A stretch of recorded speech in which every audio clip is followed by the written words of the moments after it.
সাল্লাম সালাম ফেরার পূর্বে এই দোয়া পড়তেন। তিনি বলতেন, আল্লাহুম্মা ইন্নী আউযু বিকা মিন আযাবি জাহান্নাম। হে আল্লাহ, আমি তোমার কাছে জাহান্নাম থেকে বাঁচতে চাচ্ছি, জাহান্নাম থেকে আশ্রয় চাচ্ছি। আউযু বিকা মিন আযাবিল কবর, তোমার কাছে আমি আশ্রয় চাচ্ছি কবরের শাস্তি হতে। আউযু বিকা মিন ফিতনাতিল মাসীহিদ দাজ্জাল, তোমার কাছে আমি বাঁচতে চাচ্ছি দাজ্জালের ফিতনা হতে। আউযু বিকা মিন ফিতনাতিল মাহইয়া ওয়াল মামাত, তোমার কাছে আমি বাঁচতে চাচ্ছি ইহকালের ফিতনা বিপদ আপদ হতে। আর তোমার কাছে বাঁচতে চাচ্ছি পরকালের ফিতনা কবরের শাস্তি হতে। পরকালও ফিতনা সমস্যা আছে, সেটা হলো কবরের শাস্তি।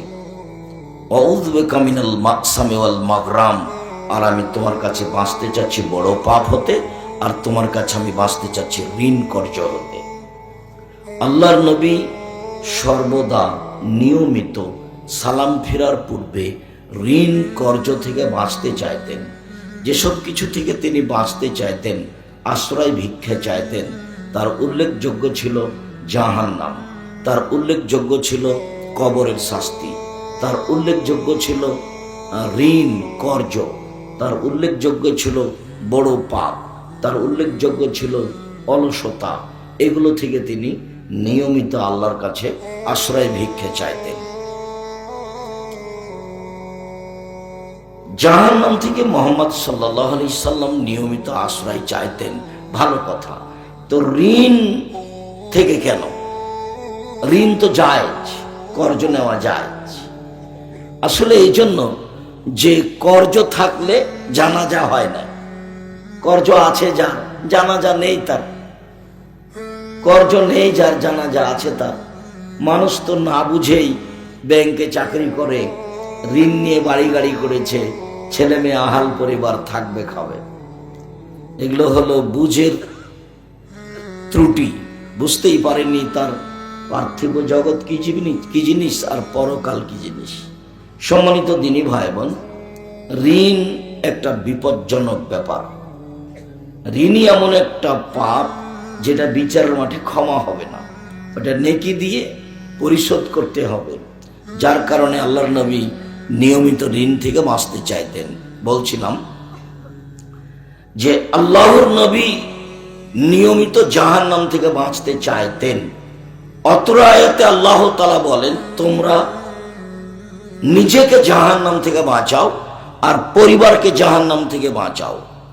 আমরা আজকে সংক্ষিপ্ত আলোচনা করব পরিবারকে কিভাবে জাহান্নাম থেকে বাঁচানো যায় এ নিয়ে। তবে নিজেকে কিভাবে জাহান্নাম থেকে বাঁচানো যায় মর্মে আমাদের দুই একটা কথা। উকবা ইবনে আমির আল-জুহানী রাদিয়াল্লাহু তাআলা আনহু বলেন যে একদা আল্লাহর নবীকে জিজ্ঞাসা করা হলো, মান নাজাত, জাহান্নাম থেকে বাঁচার পথ কি? আল্লাহর নবী, আমরা জাহান্নাম থেকে কিভাবে বাঁচতে পারি? তো তিনি তার উত্তরে তিনটে কথা বললেন। তার এক নম্বরে বললেন, আলজাম লিসানাক, মুখখান বন্ধ রেখো, জাহান্নাম থেকে বেঁচে যাও। মুখ ব্যবহার করা হবে না, ভালো ছাড়া মুখ ব্যবহার করা হবে না। দোকানপাটে বসে এই যে দিন রাত আড্ডা পিটছেন আর বদনাম করছেন, গীবাত করছেন, এই যে মুখ ব্যবহার করছেন, তাহাজ্জুদ কোথায় হারিয়ে গেছে? এই যে মুখ ব্যবহার করছেন দিন রাত, এই বড় মোবাইলে প্রেম প্রীতি নিয়ে ব্যস্ত, ল্যাংটা নগ্ন মেয়েকে দেখাতে ব্যস্ত, তো এটা তো কঠিন হয়ে গেল। এই যে মুখ ব্যবহার হচ্ছে, এটা তো বোঝা যায় না। রাসূল সাল্লাল্লাহু আলাইহি ওয়াসাল্লাম বলেন, আইনানে তাজনিয়ানে জিনাহুমা নাজর, দুই চোখের জেনা হচ্ছে চোখ দিয়ে দেখা। আর ওজনানে জেনাহুমাল ইস্তেমাও, দুই কানের জেনা হচ্ছে কান দিয়ে শোনা। আর রিজিল জেনাহাল মাসি, পায়ের জেনা হচ্ছে পা দিয়ে চলা। জেনাল বাদশা, জেনাল ইয়াদাল বাদশা, হাতের জেনা হচ্ছে হাত দিয়ে ধরা। জেনাল কালব তাতামান তাস্তাহি, জেনা মুখে অন্তরের জেনা হচ্ছে পরিকল্পনা করা। জেনাল লিসানা নুতক, জিবার জেনা হচ্ছে কথা বলা। মুখে যে আপনি দিনরাত মানুষকে বলছেন, মোবাইলে যে গোপন আপনি এইভাবে জেনার কথা বলছেন, এগুলো সব মুখের মাধ্যমে হচ্ছে। মুখমণ্ডল বলতে কান, আপনার চোখ, আর মুখ, এই তিনটার সমন্বয়। রাসূল সাল্লাল্লাহু আলাইহি ওয়াসাল্লাম বলেন, মানুষ যদি অজু করার সময় মুখমণ্ডল ধয় তাহলে মুখের পাপ ঝরে যায় অজুর পানির সাথে অথবা অজুর পানির শেষ ফোঁটার সাথে। তো মুখমণ্ডলে পাপ হয় কিভাবে? মুখমণ্ডলে পাপ হয় কানের মাধ্যমে, মুখমণ্ডলে পাপ হয় চোখের মাধ্যমে, মুখমণ্ডলে পাপ হয় মুখের মাধ্যমে। অজু করলে এই তিনটি স্থান থেকে পাপ ঝরে যায়। মুখমণ্ডল নিয়ে কথা বলতে গিয়ে দু একটা কথা আসলো, তা আমি অজুর ব্যাপারে আরেকটা কথা বলে নিয়ে আবার আমরা এখানে ফিরে আসি। এই ছেলে,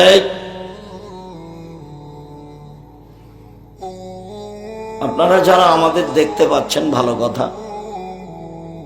জায়গা তো একেবারেই কম, আয় ভাই তো ভালোই শুনলাম কেন যে এরকম, তারপরে আপনারা ভালো চেষ্টা করেন। তাই ভাই শোনার সময় আমিও মনে করছিলাম যে আমরা একটা খরচের কথা শোনাই। আমাদের এই বছর জামিয়া সালাফিয়া ডাঙ্গিপাড়া পাওয়া রাজশাহীতে 17 লাখ টাকা খরচ হয়েছে। আয় কত? যেহেতু আয় তত নয়, কাজে না বলাই ভালো। তো আপনারা যে কেন যান না জামিয়া সালাফিয়া ডাঙ্গিপাড়া দেখতে? তো চাঁপাইনবাবগঞ্জের মানুষের ওই প্রতিষ্ঠান বাংলাদেশের সর্ববৃহৎ আয়তনে, বাংলাদেশের সর্বোচ্চ শিক্ষা মানে, বাংলাদেশের সর্বোচ্চ শিক্ষক গুণে, বাংলাদেশের সর্বোচ্চ শিক্ষক সংখ্যায় প্রতিষ্ঠান জামিয়া সালাফিয়া। জামিয়া সালাফিয়ায় প্রায় 5000 ছেলে মেয়ে পড়াশোনা করে। জামিয়া সালাফিয়ায় প্রায় 300 জন শিক্ষক শিক্ষিকা আছে, যাদের প্রতি মাসে বেতন লাগে 32 লক্ষ। জামিয়া সালাফিয়ায় চলমান শিক্ষক ইন্ডিয়া থেকে আছেন কয়েকজন, যাদের অনেক বেতন, যাদের খাওয়া পানি ভিন্ন। মদিনা বিশ্ববিদ্যালয় থেকে শিক্ষক এখানে পাঠদান করতে আসেন। কালকে বিদায় নিয়েছেন 4 জন, তারা এখানে পাঠদান করছিলেন। এবারে সরাসরি তারা মদিনা বিশ্ববিদ্যালয়ের টিচার, প্রফেসর, তারা এখানে শিক্ষকতা করেন মাঝে মধ্যে এসে। আরো অনেকে আছে।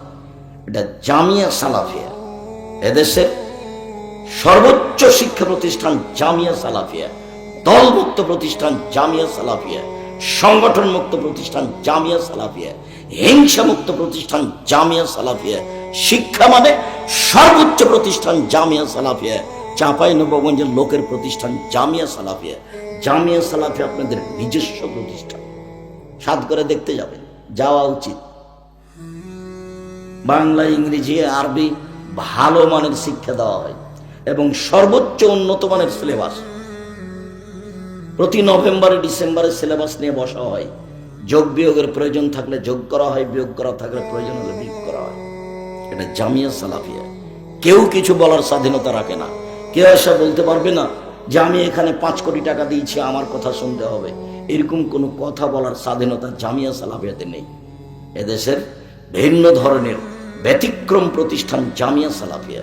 জামিয়া সালাফিয়া ডাঙ্গিপাড়া পাওয়া রাজশাহী প্রায় 40 বিঘা জমির উপরে। জামিয়া সালাফিয়া রূপগঞ্জ নারায়ণগঞ্জ ঢাকা প্রায় 100 বিঘা জমির উপরে। জামিয়া সালাফিয়া যেটা মহিলা শাখা আপনার রাজশাহী তানোর, সেটা গড়তে যাচ্ছে প্রায় 60 থেকে 70 বিঘা জমির উপরে। জামিয়া সালাফিয়া যেটা দিনাজপুর, সেটা প্রায় 20 বিঘা জমির উপরে। তবে জামিয়া সালাফিয়া যে চট্টগ্রাম, এটার পরিমাণ কিছু কম আছে। এমনি জামিয়া সালাফিয়ার জমি আছে আপনার কুষ্টিয়াতে প্রায় 10-12 বিঘা। জামিয়া সালাফিয়ার জমি আছে আপনার ওই ফেনী নোয়াখালীতে প্রায় 10-12 বিঘা। জামিয়া সালাফিয়ার জমি আছে কিনা প্রায় ময়মনসিংহে 10-12 বিঘা। এরকমই কাছাকাছি জমি আছে আপনার যশোরে। জামিয়া সালাফিয়া সারা বাংলাদেশের বড় জেলাগুলিতে প্রতিষ্ঠিত হবে বলে আমরা আশা করছি সময়ের ব্যবধান। চাঁপাইনবাবগঞ্জের মানুষ হিসাবে দোয়া করবেন, যেমন জামিয়া সালাফিয়ার জন্য দেখতে যাবেন তেমন ভালো লাগবে। নিজের জিনিস দেখতে যাওয়া, মাঝে মধ্যে সম্মেলনে যাবেন, পরামর্শ দিবেন, ভালো লাগবে। নিজের প্রতিষ্ঠান দেখতে যাওয়া ভালো। ছেলে মেয়েকে সেখানে পড়ানোর জন্য পাঠাবেন।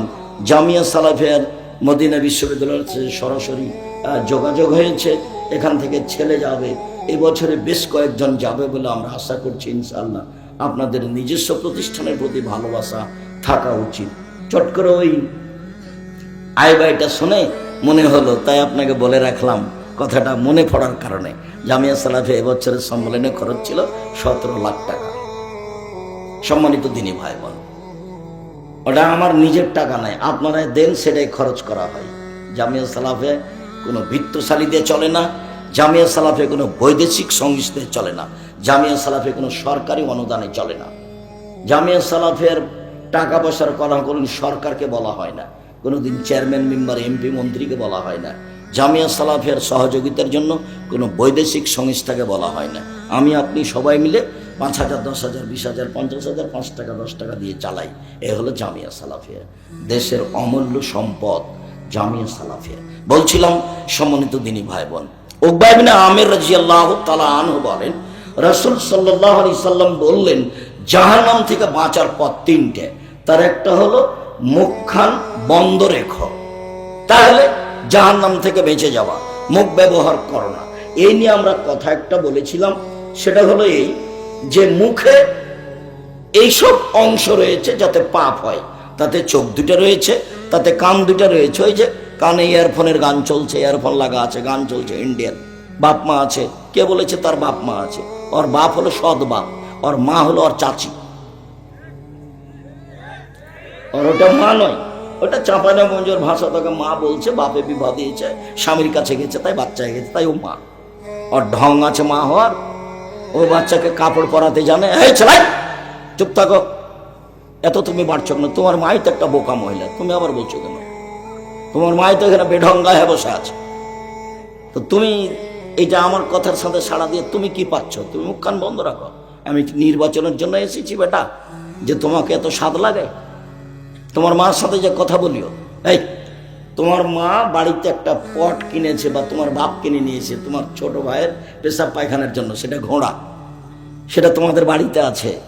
তোমার মা যদি শিক্ষিতা মহিলা হয়, আমি আব্দুর রাজ্জাক বিন ইউসুফ নিজের জেলাতে আজ থেকে ত্যাগ করলাম, আর আমি কোনোদিন জাতির সামনে কথা বলবো না। তোমার মাকে তুমি শিক্ষিতা প্রমাণ করো দেখি।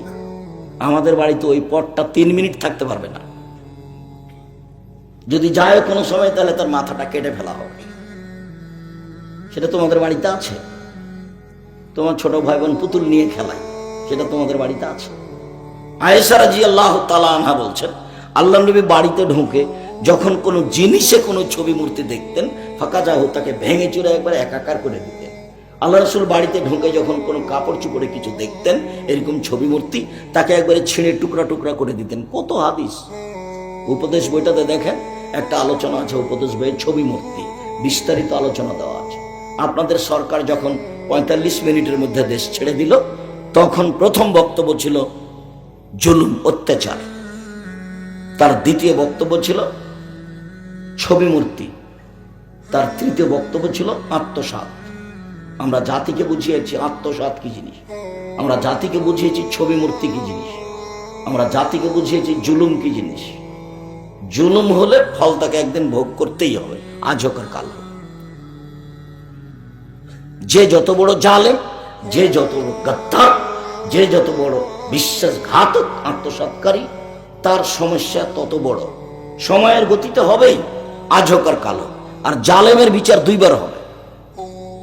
আর যখন জুলুম করে তখন তাৎক্ষণিক বিচার হয় না, দেরি হয়। আল্লাহ নবী বলছেন, ইন্নাল্লাহা ইউমলি লিয-যালিম ইযা আখাযাহু ফালাম ইফলিতহু। আল্লাহ জালেমকে সুযোগ দেন, কতদিন দেন তা আল্লাহই ভালো জানে। ফেরাউন একজন জালেম, তাকে কতদিন সুযোগ দিলেন, তার যুগে কত মানুষ মারা গেল নির্যাতিত হয়ে, তবু জুলুম থাকলো থাকলো থাকলো, একদিন জুলুম শেষ হয়ে গেল। আপনাদের দেশেও কত মানুষ তাকে আয়না ঘরে রাখলো, কত জেলখানাতে রাখলো, কত হত্যা করলো, কত বিদেশে পাঠিয়ে দিল, কত আপনার পাথরের সাথে বেঁধে সাগরে ফেলে দিল, কত জুলুম, কত ধরনের। তারপরে একদিন নেই। এইরকম যারা আবার জাকাত দেয় না, তারা আবার জালেম, ওদেরও বিচার দেরিতে হবে। ও আবার জালেম কিভাবে? ও ফকির মিসকিনের টাকা মেরে খেয়েছে, সেই জন্য। ওটা আল্লাহ বলছেন জাকাত হচ্ছে ফকির মিসকিনের হক, তো ওর বাড়িতে আছে ফকির মিসকিনের হক, তো দেয়নি, তো কার টাকা মেরে খেল? ফকির মিস্ত্রির টাকা মেরে খেলো, ওইও জালেম, ওরও বিচার দেরিতে হবে। প্রত্যেক যারা জালেম বিচারের মাঠে তাদের বিচার দেরিতে হবে। যে সম্মানিত দিনী ভাই বোন, আমি এখানে একটা কথা বলে রাখি, রাসূল সাল্লাল্লাহু আলাইহি সাল্লাম কথা বলছেন যে আলা আদুল্লুকুম মাইমুল্লাহ বিল খাতায়া ওয়া ফি দারাজাত, আমি কি তোমাদের একটা কথা বলে দিব না, একটা আমলের কথা বলে দিব না, যাতে মান বেড়ে যাবে, যাতে পাপ মিটে যাবে, যাতে মান বেড়ে যাবে, যাতে পাপ মিটে যাবে, যাতে মান বেড়ে যাবে, তাতে পাপ মিটে যাবে। তো সাহাবীগণ বললেন বালা, হ্যাঁ বলেন, বলেন না, এটা তোমরা জানতে চাই, যাতে পাপ মিটে যাবে, মান বেড়ে যাবে। তখন আল্লাহ রাসূল বলছেন, শোনো, ইসবাগুল উযু আলাল মাকারে ওয়া কাসরাতুল খুতা ইলাল মাসাজিদ ওয়া ইনতাজুল সালাত বাদা সালাত। ভালো করে কষ্টের সময়, শীতের সময় ভালো করে ওযু করলে পাপ মিটে যাবে, মান বেড়ে যাবে। পায়ে হেঁটে মসজিদে গেলে পাপ মিটে যাবে, মান বেড়ে যাবে। এক সালাত আদায় করার পরে আরেক সালাতের অপেক্ষা করলে পাপ মেরে যাবে, পাপ মিটে যাবে, মান বেড়ে যাবে। তার মানে ওযুতে পাপ মিটে যায়, সেই কথা নিয়ে কথা এসেছে। একদা আল্লাহ তাআলা আমাদের নবীকে বলছেন, মুহাম্মদ হাল তাদরি ফিমা ইয়াখতাসিমুল বালাউলা আলা, মুহাম্মদ বলতে পারেন আপনি উপরে কি নিয়ে হইচই হচ্ছে? একটু জিবরাইল আলাইহিস সালাম আমাদের নবীকে ডাকতেন মুহাম্মদ নাম ধরে, আল্লাহ আমাদের নবীকে ডাকেন মুহাম্মদ নাম ধরে।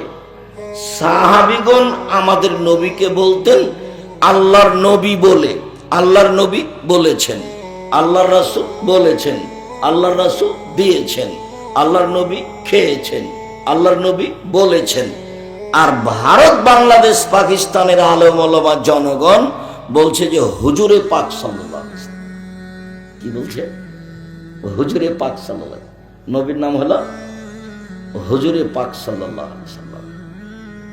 ধর্ম সৌদি আরব থেকে বের হয়ে ইরাকে গেছে, ইরাকে আরবি ভাষাতে পরিবর্তন হয়েছে, ওইটা আবার ইরানে গেছে, ওইটা আরবি ভাষাটা পরিবর্তন হয়ে ফার্সি ভাষায় হয়েছে, ওইটা আবার এসেছে পাক ভারতে।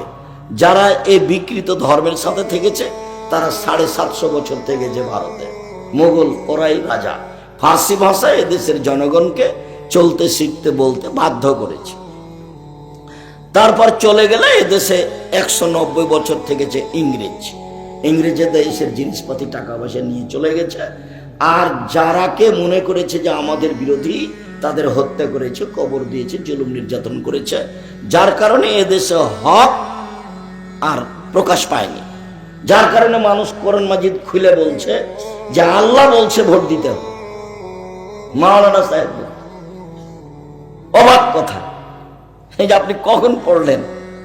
আমরা তো 88 আগস্টের 20 তারিখ রোজ বুধবার থেকে আমি শিক্ষক, 88 আগস্টের 20 তারিখ রোজ বুধবার থেকে আমি শিক্ষক। সেদিন থেকে আমি আলহামদুলিল্লাহ তাফসিরও পড়াই, বুখারীও পড়াই প্রতি বছর নিয়মিত। তাতে আমার একটা ধারণা যে আমি কোরআন হাদিস টুটাফাটা ভাঙাচোরা বুঝি।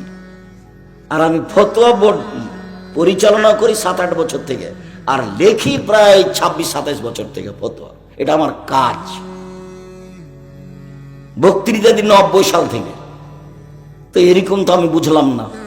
উমর রাদিয়াল্লাহু তাআলা আনহু আজকে বেঁচে থাকতেন এদেশে, তাহলে শতকরা 99 জন বক্তার, 1999 জন বক্তার আজীবন জেল হতো, এরা কেউ বাইরে থাকতো না। এটা তো সৌদি আরব থেকে কালকে যেটা ছিল সেটাতে ছিল। এই যে প্রথমে কতদিন দেখালাম আমি আপনাদেরকে যে কোরআন মাজিদের শেষে 1 পৃষ্ঠা দোয়া দেওয়া আছে। তো ওটা তো রাসূলের দোয়া নয়, মানুষের বানানো।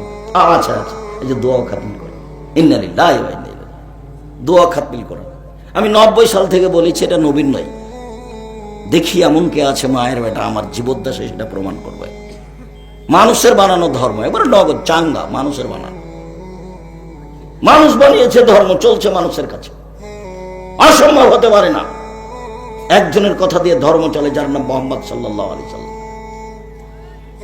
মানুষের বানানো ধর্ম চলবে না। কোরআন মাজিদের গায়ে লেখা থাকলে কি হবে? মুকশিদুল মুমিন একটা বই আছে, সেই বইয়ের একটা হেডলাইন আছে যে অবিবাহিত ছেলে মেয়ের পড়া নিষেধ। তো তো যে দেখে সেই পড়ে, যে দেখে সেই পড়ে। তো আমিও মনে করলাম যে দেখি আমিও পড়ি। তবে আমি বিবাহ শাদী করার পরে পড়েছি। হেডলাইনে লেখা আছে অবিবাহিত ছেলে মেয়ের পড়া নিষেধ। এখন হেডলাইনের পরে যা লেখা আছে তাতে আছে ভরা পেটে স্ত্রী মিলন হলে ছেলে ভ্যাংচা হয়, সফরের পূর্বে স্ত্রী মিলন হলে ছেলে টেরা হয়, চন্দ্র সূর্য গ্রহণের সময় স্ত্রী মিলন হলে ছেলে কানা হয়। শুধু মিথ্যা নয়, একবারে কোরআন মাজিদের হুবাহু বিরোধী, হুবাহু। আল্লাহ তাআলা বলছেন নিসাউকুম হারসুল লাকুম ফাতু হারসাকুম আন্না শি'তুম। তোমাদের স্ত্রী তোমাদের জমি, তোমাদের স্ত্রী তোমাদের ক্ষেত, তোমাদের স্ত্রী তোমাদের জমি, তোমাদের স্ত্রী তোমাদের ক্ষেত। তোমরা তোমাদের জমি খেতে আসো তোমাদের ইচ্ছা মতো, সকালেই কি বিকেলেই কি, ভরা পেটেই কি, সফরের পূর্বেই কি, চন্দ্রগ্রহণ লাগলেই কি আর না লাগলেই কি। আপনার তাফসির মাহফিলের মুফাসসিরের যখন আমি বক্তব্য শুনি তখন এমন কষ্ট পাই, আর যখন চাঁপাইনবাবগঞ্জ জেলাতে এরকম তাফসির হয় তখন মনে করি আমার বুকের উপর এটা হলো। চাঁপাইনবাবগঞ্জের পুরুষ নারীকে আমি পরামর্শ দিয়েছি, আমি আপনার সবচেয়ে কাছের মানুষ, এটা আমার জন্মভূমি। ধর্মের ব্যাপারে আপনি আমার কাছে পরামর্শ নেবেন, এটা আমি চাই। জাতির যদি রাস্তাঘাট করে দিতে না পারি, জাতির যদি স্কুল কলেজ করে দিতে না পারি, জাতিকে চূড়ান্ত সঠিক ধর্ম দিতে পারবো ইনশাআল্লাহ। ধর্মের ব্যাপারে জাতিকে ফাঁকি দিয়ে পরকাল হারাতে রাজি নই। অতএব ধর্মের ব্যাপারে আমি আপনার জেলার, আপনার বাড়ির মানুষ হিসাবে আমি অধিকার রাখি। আপনি আমাকে জিজ্ঞাসা করবেন এটা কেমন, এটা কেমন, এটা আমি হক রাখি আপনার উপরে। আপনি আমাকে কি বুঝাতে চেয়েছেন? বিসমিল্লাহ পড়লে এত নেকি হয় আপনি বলেছেন, আপনি মিথ্যা কথা বলেছেন। আপনি বলেছেন মহিলারা যখন নামাজে দাঁড়াবে তখন পায়ের সাথে গোড়ালির সাথে গোড়ালি লাগিয়ে দাঁড়াবে। কেন? লজ্জা স্থানের জন্য মাটির সাথে যোগাযোগ না হয়, আর নাহলে ল্যাঙ্গট পরে। আপনি মিথ্যা কথা বলেছেন। আপনি মহিলা পুরুষ হলে আপনি একদিনও বাইরে থাকতে পারতেন না, উমর রাদিয়াল্লাহু আনহু বেঁচে থাকলে সব জেল হয়ে যেত। আপনার মুখ দিয়ে যেটা বের হয়েছে ধর্মের নামে প্রায় সেটাই মিথ্যা, প্রায় মিথ্যা। আল্লাহ নবী বলছেন কাফাবিল মারে কাদেবানাই হতে সবে করলে মাসামিয়া, একজন মানুষের মিথ্যুক হওয়ার জন্য এতটুকু যথেষ্ট, শরীয়তের কোনো কথা তদন্ত না করে বলবে। একজন মানুষের ধোঁকাবাজ মিথ্যুক হওয়ার জন্য এতটুকু যথেষ্ট, শরীয়তের কথা তদন্ত না করে বলবে। রাসূল সাল্লাল্লাহু আলাইহি ওয়াসাল্লাম বলেছেন পৃথিবীর মানুষ বাল্লিগু আন্নী ওয়ালা আয়া, আমার একটি কথা জানা থাকলে অন্যকে বলো। পৃথিবীর মানুষ আমার একটা কথা জানা থাকলে অন্যকে বলো। ওয়া হাদিস ওয়ান বানি ইসরাঈল ওয়া হারাজ, বানি ইসরাইলের কাহিনী বলো, কোনো দোষ নেই। বানি ইসরাইলের কাহিনী বলো, কোনো দোষ নেই, সত্য কাহিনী হতে হবে। 3 নম্বর বাক্যে তিনি বললেন মান কাযাবা আলাইহি মুতাআম্মিদান ফালইয়াতাবাওয়া মাকাদাহু মিনান নার, কেউ যদি কোনো কথা আমার নামে বলে, সেই কথা যদি আমার না হয়, কেউ যদি কোনো কথা আমার নামে বলে, সেই কথা যদি আমার না হয়, তাহলে তার থাকার জায়গায় জাহান্নাম। পাগড়ি যত বড়ই হোক, জুব্বা যত বড়ই হোক, রেহাই নেই। কেউ যদি কোনো কথা আমার নামে বলে, আমাদের গ্রামের আমাদের গ্রাম্য ভাই ছিল, তার নাম আবু। একদিন আমাকে সকালে বলছে, আমিও বাড়িতে এসেছি, বলছি যে আজকে যে সুলতানগঞ্জে একদম তাফসির করলো না, ওইসব তাফসির তোরা জানিস না। আমি বললাম কি করলে একটু বলেন। ওই তাফসিরই তো জানিস না, তো কি করবো, তো কি বলবো তোর সামনে? আচ্ছা একটু বলেন না। তো চাপাচাপিতে বলছে যে একদিন আদম আলাইহিস সালাম ঘুম থেকে উঠে দেখছেন যে পাশে একজন সুন্দরী মহিলা। তা আদম আলাইহিস সালাম হাত বাড়িয়েছেন, তখন ফেরেশতা বলছেন থামেন। তো আদম আলাইহিস সালাম বলছেন কেন? তো ফেরেশতা বলছেন মোহর দিতে হবে। তখন আদম আলাইহিস সালাম বলছেন মোহর কি জিনিস? মুহাম্মদ সাল্লাল্লাহু আলাইহি সাল্লামের উপরে 1000 বার দুরূদ পড়ে দিতে হবে, এটা হলো মোহর। তা আমি বলছি ভাইজান আপনার মুফাসসিরকে 180 লাঠি পিটাতে হবে। কেন? ঘটনা মিথ্যা, আর ঘটনা কোরআন মাজিদের সরাসরি বিপরীত হয়েছে। আল্লাহ বলেছেন আমি আদমকে সবকিছু শিখিয়ে দিয়েছি, এটা আল্লাহ বলছে। মানে এমন ভাষা ব্যবহার করেছেন আদমের ব্যাপারে আল্লাহ তাআলা, যে অত বড় শিক্ষিত মানুষ কিয়ামত পর্যন্ত আর কেউ আসবে না। আল্লাহ নিজে বলছেন আমি তাকে সবকিছু বলে দিয়েছি। এইটা কি তিনি জানতেন, এইটা কি তিনি জানতেন, এইটা কি তিনি জানতেন, কোন মাস্টার দিয়ে নয়, আল্লাহ শিখিয়ে দিয়েছেন। তো যাকে আল্লাহ সবকিছু শিখিয়ে দিয়েছেন সেই লোকটাই জানে না যে মোহর বউকে কিভাবে হালাল করতে হবে, সেটাই জানে না, নিজেরটাই জানে না। মোহর লাগবে, কত টাকা লাগবে, এটা নিজেই জানেন না, অথচ আল্লাহ থেকে সবকিছু শিখে দিয়েছেন। ধর্ম পাগল হয়ে গেছে। যারা এইসব দায়িত্ব পালন করছে তারাকে জবাব দিতে হবে। তুমি যাকে ডেকে নিয়ে এসেছ, ও যদি ধর্মের নামে মিথ্যা কথা বলে থাকে, তুমিও তার পাপের হকদার, তোমাকে হতে হবে। ধর্ম তো সহজ নেই, এমনি থাক, এমনি থাকাই ভালো। তোমার মতো চলবে ধর্মের কথা নয়, ধর্ম চলবে মুহাম্মদ সাল্লাল্লাহু আলাইহি সাল্লামের নীতিতে। লোকটার জান যায় যায়, লোকটা মরে মরে, তার পাশে বলতে হবে লাক্কেনু লাক্কেনু মাউতাকুম লা ইলাহা ইল্লাল্লাহ, তার পাশে বলতে হবে লা ইলাহা ইল্লাল্লাহ। আল্লাহ নবী বলছেন কারো যদি শেষ বাক্য লা ইলাহা ইল্লাল্লাহ হয়ে যায় তাহলে সে জান্নাতে চলে গেছে। কিন্তু দেখবেন আপনার গ্রামে, আমাদের এই নরেন্দ্রপুরে, যে 5-7 জন মহিলা কোরআন মাজিদ পড়ছে তার পাশে। প্রমাণ করুক দেখি, মহিলার বাপ করুক দেখি, দেখি তোমার কোন হুজুর প্রমাণ করতে পারে। আমি আব্দুর রাজাক এখনো হায়াতে বেঁচে আছি, আমি তোমার গ্রামের মানুষ, আমাকে ধার করতে যেতে হবে না, কোথাও টাকা লাগে না আমাকে নিয়ে আসতে। টাকার পিছনে আমি কোনোদিন দৌড়াইনি, টাকা আমার পিছনে পিছনে দৌড়াই। আমার জীবনে কোনোদিন এমন পরিবেশ আসেনি যে আমাকে কোন সেক্রেটারি সভাপতির কথা অনুযায়ী চলতে হবে। আল্লাহ এভাবে আমাকে রাখেইনি, আমি সেক্রেটারি সভাপতিকে উঠাই আর বসাই। প্রয়োজনে আমি তাকে টাকা দিব, আমাকে দেওয়া লাগবে না। আল্লাহ আমাকে এভাবে রেখে দিয়েছে। কোন কাজ আমার পরিকল্পনা করে নয়, সব একটার পর একটা এসে দাঁড়িয়ে আছে।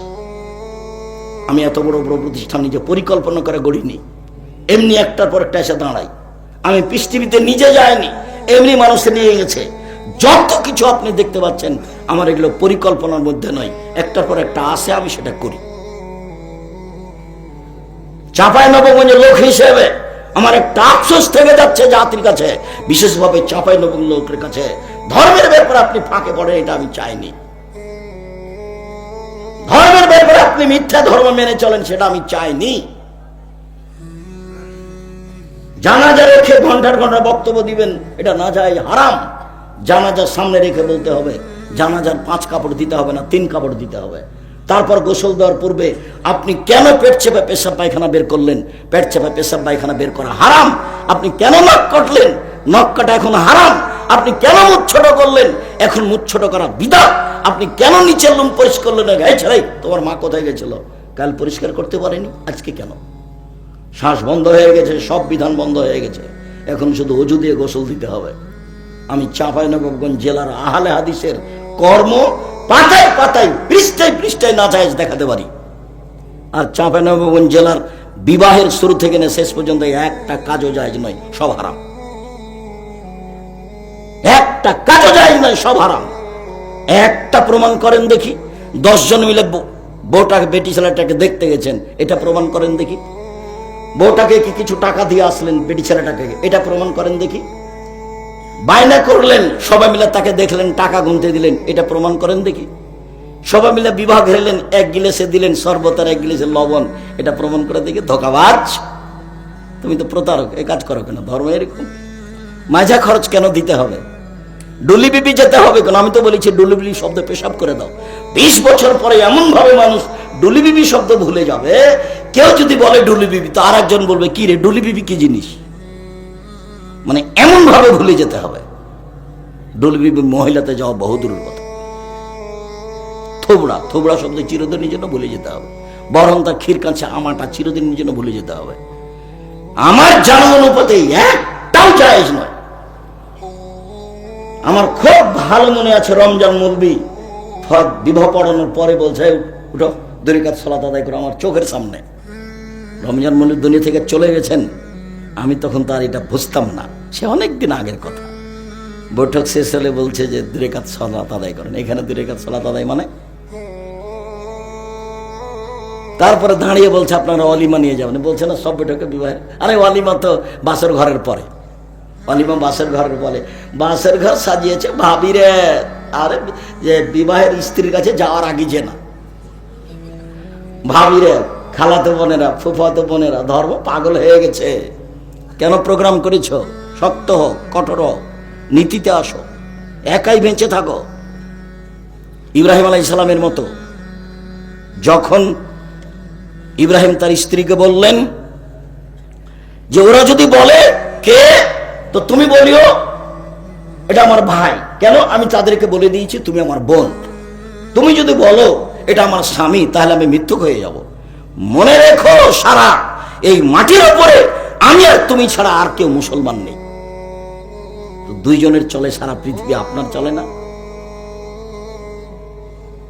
কি বুঝাতে যাই তোমার মা, আমি তো বুঝতে পারি না। তোমাদের বাড়িতে পুতুল আছে, তোমাদের বাড়িতে শোকেজে কাঁকড়া আছে, তোমাদের বাড়িতে তোমার মা একটা আয়না কিনেছে, সেটা হলো কাতল মাছ। তোমার মা প্লেট কিনেছে, সেটা হলো চিংড়ি মাছ।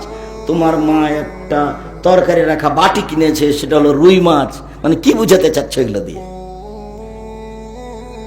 মানে আসলেই যে কেউ শিক্ষিত নয় তার এগুলো প্রমাণ। এমনি পশু প্রাণীর মতো, গরু ছাগলের মতো, বুঝেও বুঝে না ওরা, অন্তর আছে বুঝে না, দেখেও দেখে না ওরা, চক্ষু আছে দেখে না, শুনেও শুনে না ওরা, কান আছে শোনে না। উলাইকা কালানাম, তারা পশু প্রাণীর মতো, তারা গরু ছাগলের মতো, তারা কুকুর শিরের মতো, ভালো মাজাল বরং তার চেয়ে খারাপ। এই যে থাকা, খাওয়া, চলা ফিরা, এগুলো গরু ছাগলের মতো, পশু প্রাণীর মতো। বলছে গ্রামবাসী সবাই নাকি চাচা আর ভাই। মহিলাটা ধরে বলছে চাচা শোনেন, অথচ ওর বংশের কেউ নাই। কি কেমন পর্দা, এ কেমন জীবন! সবাই বাড়িতে ঢুকছে, তখন বলছে আব্দুর রাজাক আছো গো, এ বলে ঢুকছে। সালাম দিয়ে দাঁড়িয়ে থাকতে হবে, তারপরে ঢুকতে হবে। আব্দুর রাজাক আছো বলে বাড়িতে ঢুকে যাচ্ছে। এটা কোন জীবিকা রিপোর্ট? এলো গরু ছাগলের মতো। খারাপ লাগে? এটাই তিতা লাগে নাকি? এটাই কথা। গরু ছাগলের মতো, পশু প্রাণীর মতো, কুকুর শ্রীগলের মতো এই জীবন ত্যাগ করতে হবে। বাউল হিসাব বলছিলাম, একজন মানুষের মৃত্যু খাওয়ার জন্য যথেষ্ট শরীয়তের কোনো কথা তদন্ত না করে বলবে পৃথিবীর মানুষ আমার একটা কথা বলা থাকলে অন্যকে বলো, আমার একটা কথা জানা থাকলে অন্যকে বলো, বানি ইসরায়েলের কাহিনী ঠিক জানা থাকলে বলো। কেউ যদি কোনো কথা আমার নামে বলে, সেই কথা যদি আমার না হয় তাহলে তার থাকার জায়গা জাহান্নাম। কেউ যদি কোনো কথা আমার নামে বলে, সেই কথা যদি আমার না হয় তাহলে তার থাকার জায়গা জাহান্নাম। এই ছেলে, তোমার মুফাসসিরের তাফসীর শুনলে আমাকে শুধু খালি পুথির গানের কথা মনে পড়ে, পুথির গানের কথা মনে পড়ে। 6 মাসের রাস্তা বলো তো 6 দিনে গেল, ঘোড়ায় চড়ি আমার তো হাঁটিয়া চলিল। এটা যেমন তুমি যদি খারাপ লাগে তো তোমার মুফাসসিরের তাফসীর আমার সামনে নিয়ে আসো, দেখে তোমাকে, তুমি মনে কষ্ট নিও না। তোমাকে আমি অনেক ভালোবাসি, তোমার আব্বাকে আমি শ্রদ্ধা করি, শ্রদ্ধার আমার অভাব নেই।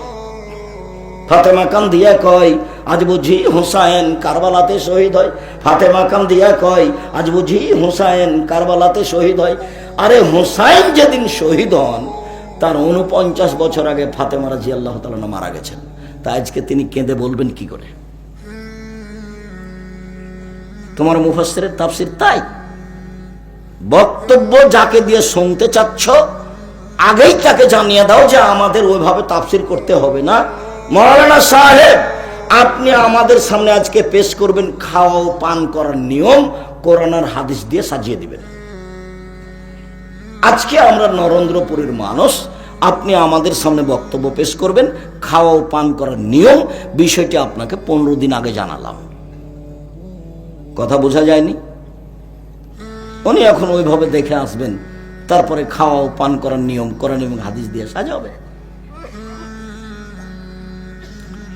মোহাম্মদ বলতে পারো ওপরে কি নিয়ে হইচই হচ্ছে? আল্লাহর নবী বলেন না। জি হ্যাঁ, আমি বলতে পারি ওপরে কি নিয়ে হইচই হচ্ছে। ফিল কাফারাত, আদমের ছেলেমেয়ের পাপ কিসে মিটে যাবে এই নিয়ে হইচই হচ্ছে। বলুন তো দেখি কিসে পাপ মিটে যায়? 1, ইসবাগুল ওযু, ভালো করে ওযু করলে পাপ মিটে যায়। 2, ওয়াল বাসু ফিল মাসাজিদ বাদা সালাওয়াত, সালাতের পরে মসজিদে বসে বসে তাসবিহ তাহলিল জিকির আজকার করলে পাপ মিটে যায়। ও আকদাম মাশি আলাল আকদাম ইলাল মাসাজিদ, পায়ে হেঁটে মসজিদে গেলে পাপ মিটে যায়। এক, ভালো করে ওযু করলে পাপ মিটে যায়। দুই, পায়ে হেঁটে মসজিদে গেলে পাপ মিটে যায়। তিন, সালাতের পরে মসজিদে বসে বসে তাসবিহ তাহলিল করলে পাপ মিটে যায়। এই হাদিসটা শেষ করিনি, তারপরে আগাচ্ছি। এখন আল্লাহ রাসূল তার পরের বাক্যে বলছেন, মান ফালা হাজা আশাবে খায়রিন ও মাতাবে খায়রিন, এমনটা যে করলো তার মরে যাওয়া ভালো, তার বেঁচে থাকা ভালো। এমনটা যে করলো তার মরে যাওয়া ভালো, বেঁচে থাকা ভালো। এমনটা যে করলো তার মরে যাওয়া ভালো, বেঁচে থাকা ভালো, মানে খুব ভালো। এরপর আল্লাহ রাসূল বলছেন, ওয়া কানা মিন খাতিয়াতিহি কা ইয়াউমিন ওয়ালাদাত উম্মুহু, এবার লোকটা হয়ে গেছে সেই দিনের মতো যেদিন তার মা তাকে জন্ম দিয়েছে। এবার লোকটা হয়ে গেছে সেই দিনের মতো যেদিন তার মা তাকে জন্ম দিয়েছে, মানে নিষ্পাপ হয়ে গেছে। ওযু করে মানুষটা নিষ্পাপ হয়ে গেছে। নিষ্পাপ হয়ে যায়। তার আরো দুটা কথা বলি। একটা হলো এই যে কেউ যদি হজ করে আর যদি হজ কবুল হয়ে যায়, তাহলে লোকটা হয়ে যায় সেদিনের মতো যেদিন তার মা তাকে জন্ম দিয়েছে, নিষ্পাপ হয়ে যায়। আর একটা, কারো যদি অসুখ হয়, সে যদি অসুখ অবস্থায় বলে, অসুস্থ অবস্থায় বলে আলহামদুলিল্লাহ, তাহলে লোকটা হয়ে যায় সেদিনের মতো যেদিন তার মা তাকে জন্ম দিয়েছে, নিষ্পাপ হয়ে যায়।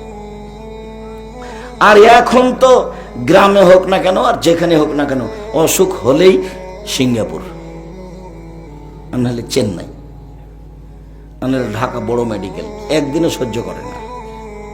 আল্লাহ নবী বলছেন, মানুষের যদি গায়ে জ্বর হয় তো জ্বরের কারণে তার পাপ ঝরে যায়, ওই কামারের হাপরে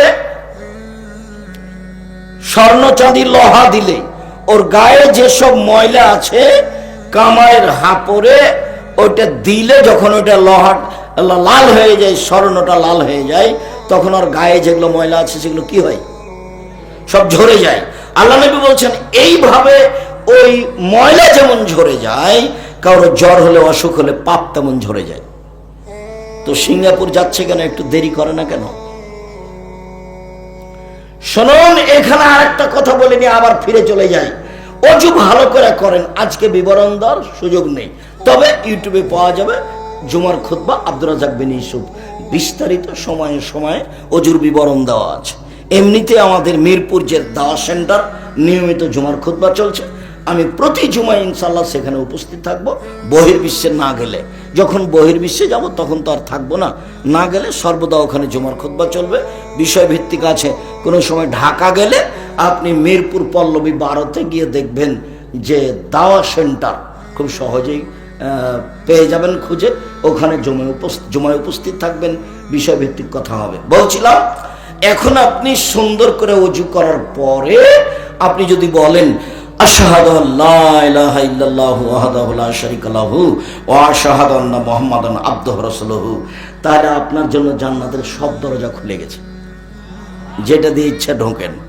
তবে আল্লাহুম্মা জাল্লি মিনাত তাওয়ামিন ওয়া জাল্লি মিনাল মুতাতাহিরিন, এই দোয়া পড়লে নেকি হবে, জান্নাতের দরজা খুলে যাবে না। মনে থাকলো না কথাটা? ওযুর পরে যদি বলেন আশহাদু আল্লা ইলাহা ইল্লাল্লাহু ওয়াহদাহু লা শারীকা লাহু ওয়া আশহাদু আন্না মুহাম্মাদান আবদুহু ওয়া রাসূলুহু, তাহলে আপনার জন্য জান্নাতের 8টা দরজা কি হয়েছে, খুলে গেছে। যান, যেটা দিয়ে যাবেন যান। আরেকটা কথা এখানে মনে পড়ছে, মহিলাদের জন্য আরেকটা কাজে জান্নাতের সব দরজা খুলে দেওয়া হয়, সেটা আপনাদের আমাদের কোনো সুযোগ নেই, সেটা শুধু মহিলাদের জন্য। রাসূল সাল্লাল্লাহু আলাইহি ওয়াসাল্লাম বলছেন যে মহিলারা যদি 4টা কাজ করতে পারে তাহলে তাদের জন্য জান্নাতের সব দরজা খুলে দেওয়া হয়। 1, 5 ওয়াক্ত সালাত, 2, রমজানের সিয়াম রোজা, 3, স্বামীকে মেনে চলা, তিতা লাগলে মিঠা লাগলেও, 4, জেনায় লিপ্ত না হওয়া। এই 4টা কাজ যদি মহিলারা করে, জেনা থেকে বেঁচে থাকে, স্বামীকে মেনে চলে, সিয়াম পালন করে, 5 ওয়াক্ত সালাত আদায় করে, ওর জন্য জান্নাতের সব দরজা খুলে গেছে। আমরা এরকম 4টা কাজ করলে আমাদের জন্য জান্নাতের সব দরজা খুলে যাবে, এই কথা মুহাম্মদ সাল্লাল্লাহু আলাইহি সাল্লাম বলেননি। স্বামীকে মেনেই চলতে হবে। উপস্থিত বৈঠকের দিনই মুসলিম ভাই বোন, এই ছেলে প্রস্তুত হও। ঘুমিয়ে গেল নাকি? আপনারা যারা আছেন একটু খেয়াল করেন। উপস্থিত বৈঠকের দিনই মুসলিম বোন একটু শোনেন। এই মেয়ে, এই কথা বলছো কেন? শতবার বলা আছে যে তোমার গায়ের উপর দিয়ে যদি আরেকজন চলে যায় তবুও তুমি মুখ খুলবা না। সাংসারিক জীবনে দুইটা কাজ করবেন না, আপনিও নয় আপনার স্ত্রীও নয়। এক, অভিমান করবেন না। অভিমান, অভিমান কি? ওহ, আমি চাচ্ছিলাম তুমি একটু আমার মাথাটা টিপা দিবা, অভিমান। ওহ, আমি চাচ্ছিলাম তুমি একটু পা দুটা টিপা দিবা। ওহ, আমি চাচ্ছিলাম তুমি একটু পানি গরম করে দিবা। এর নাম অভিমান। তো স্ত্রী কি অভিমান করতে পারে? আমি চাচ্ছিলাম তুমি এই ঈদে